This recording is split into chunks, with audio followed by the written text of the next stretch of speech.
VIP party के प्रमुख मुकेश सहनी के पिता की निर्मम हत्या पर आज पटना के पुलिस मुख्यालय में एडीजी जितेंद्र गंगवार ने संवाददाताओं को संबोधित करते हुए कहा कि उक्त घटना पर पुलिस प्रशासन सघन जांच कर रही है। इस मामले को लेकर एसआईटी की टीम गठित की गई है जो दरभंगा के लिए भेजी गई है। साथ ही उन्होंने कहा है कि डॉग स्क्वाड की भी टीम को भेजा गया है। एडीजी ने बताया है कि सीसीटीवी फुटेज के आधार पर 2 लोगों को अभी हिरासत में लिया गया है। और आगे सुनिए एडीजी ने और क्या कुछ कहा। वीआईपी पार्टी के मुकेश सहनी के पिताजी जीतन सहनी की निर्मम हत्या देर रात कर दी गई। उसको लेकर के आज एडीजी ने पटना मुख्यालय में प्रेस वार्ता किया और उन्होंने कहा है कि जांच की जो टीम है वो भेज दी गई है और हम लोग उस पर कड़ी से कड़ी कार्रवाई करने की कोशिश करेंगे। क्या कुछ कह रहे हैं पुलिस मुख्यालय में एडीजी, आप सुनिए। मुख्यालय की इस विशेष प्रेस वार्ता में आपका स्वागत है।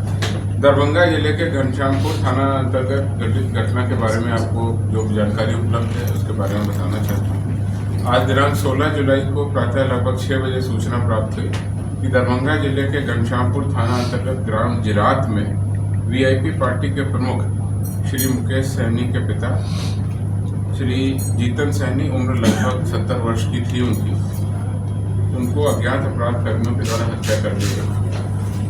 संभवतः घटना को रात्रि में अंजाम दिया गया था। सूचना अनुसार मृतक जीतन सहनी घर में अकेले रहते थे। घटना की सूचना पर तत्काल थानाध्यक्ष घनश्यामपुर, साथ ही साथ थानाध्यक्ष बिरौल, अनुमंडल पुलिस पदाधिकारी और पुलिस अधीक्षक ग्रामीण द्वारा पहुंचकर मामले की छानबीन की गई। पुलिस मुख्यालय के द्वारा भी इस पूरी घटना का संज्ञान लिया गया और तत्काल वरिष्ठ पुलिस अधीक्षक और पुलिस उप महानिरीक्षक दरभंगा को घटनास्थल पर पहुंचकर मामले की सघन जांच करने का निर्देश दिया गया।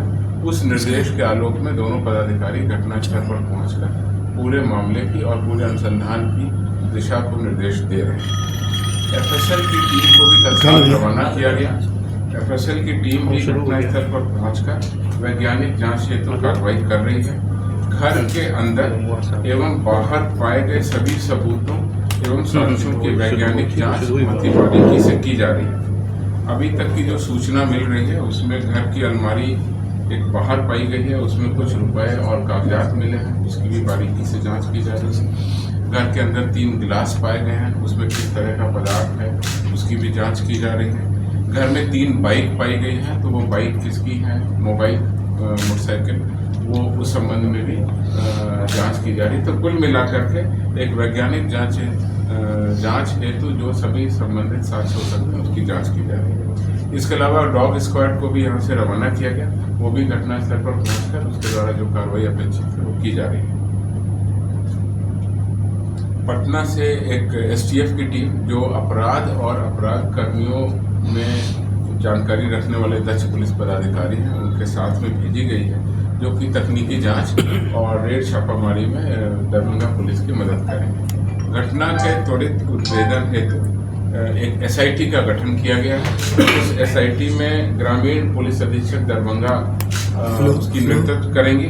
उसमें उसके अलावा 2 पुलिस उपाधीक्षक, 3 जो वहाँ के थानाध्यक्ष हैं उनको शामिल किया गया। उसके अलावा अन्य दक्ष पुलिस पदाधिकारियों को भी इस पूरी एसआईटी में शामिल किया गया। आसपास के सीसीटीवी फुटेज और मोबाइल टावर का भी हम लोग अवलोकन कर रहे हैं। सीसीटीवी फुटेज के अवलोकन के बाद 2 संदिग्धों को वहां से डिटेन कर उनसे पूछताछ की प्रक्रिया प्रारंभ की जा रही है। सभी बिंदुओं पर पूरी गंभीरता और संवेदनशीलता के साथ बहुत ही बारीकी और सघनता के साथ जांच की जा रही है। पुलिस मुख्यालय द्वारा लगातार घटना का अनुश्रवण किया जा रहा है। जो हमारे प्रयास हैं उसमें वैज्ञानिक अनुसंधान और जो आसपास के साक्ष्य हैं वो तकनीकी साक्ष्य हैं, सीसीटीवी, मोबाइल फुटेज और आसपास के लोगों के बयान के आधार पर हम लोग शीघ्र ही कांड का उद्भेदन करने में सक्षम होंगे और घटना में संलिप्त अपराधकर्मी को गिरफ्तार करेंगे। ऐसी हमारी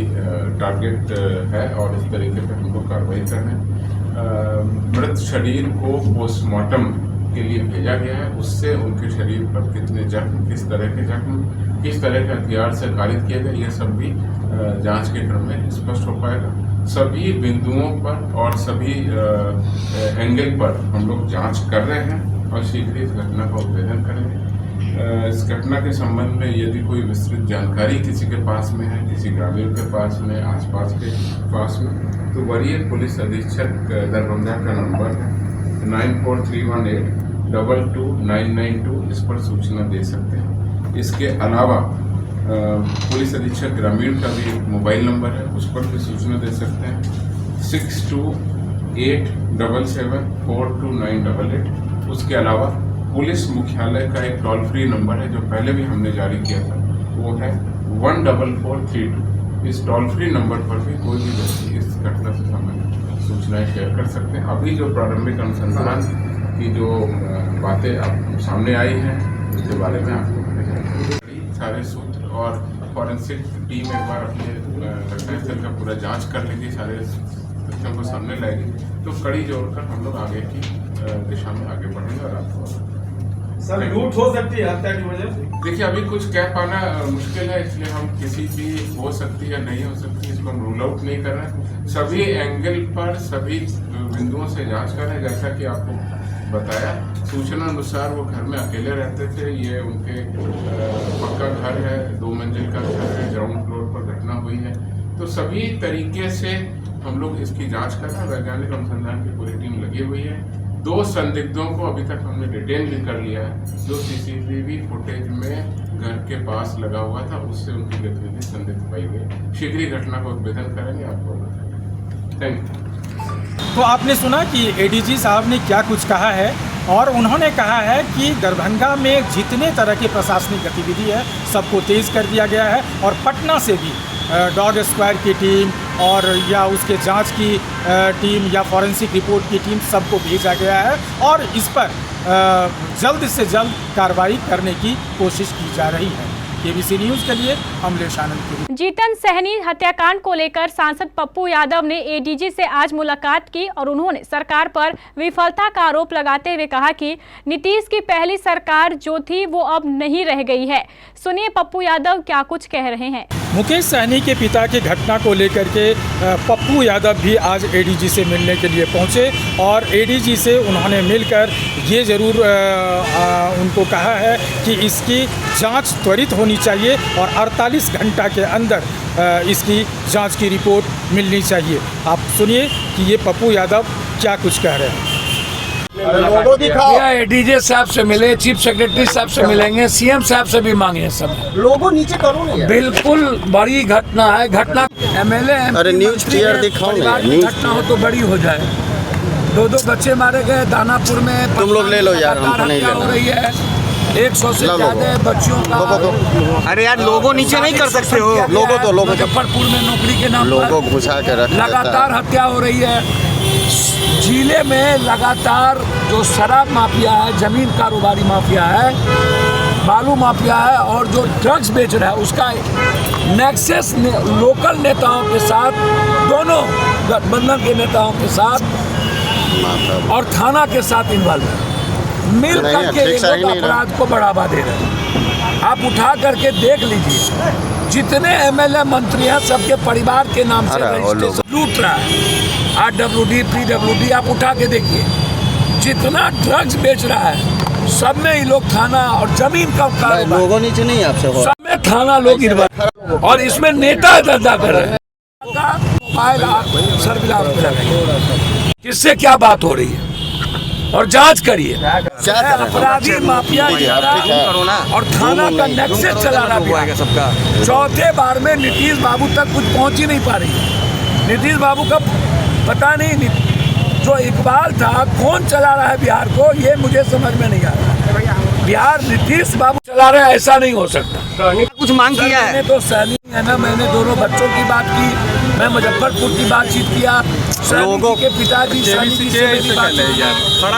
के पिताजी की SPD ट्रायल की बात हुई। एडीजी साहब ने कहा कि 48 घंटे के अंदर कार्रवाई होगी और SPD ट्रायल होगा। एडीजी साहब ने आश्वासन दिया। चीफ सेक्रेटरी साहब से सामने मिलेंगे और मैंने समय मांगा है मुख्यमंत्री जी से मिलने के लिए, तो मैं मुख्यमंत्री जी को बताऊंगा कि जिले में नेताओं की मिलीभगत से आम आदमी का जीना, अपराधी माफिया, जमीन माफिया किस तरीके से ठेका पट्टा सभी में इन्वॉल्व है। पल में नीतीश कुमार जी के सम्मान पर ठेस पहुंचा।